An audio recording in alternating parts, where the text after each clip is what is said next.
Welcome to Gemvision, Next Generation Workforce Intelligence. Gemvision is an online platform where visual communication, work instructions, and augmented reality merge into one. So let's start. First, we'll create an environment. This is where all communication with colleagues or clients takes place.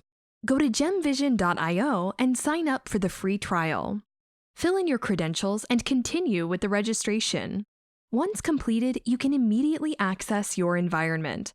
Don't forget to check your inbox to confirm your email and activate your account. Let's set up your account and invite users. If you select Add Users, you can fill in their email addresses and select a user type. If a person will use smart glasses, you select Glass User. Will they use the application on a smartphone or on a tablet? Select Mobile User.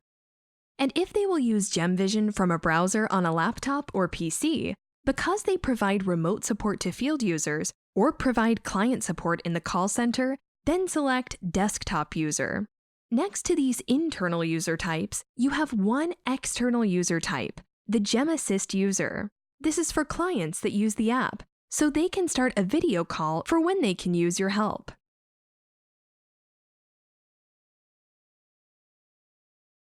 So, once the invited users have completed their registration, they will show up in your environment. Good luck!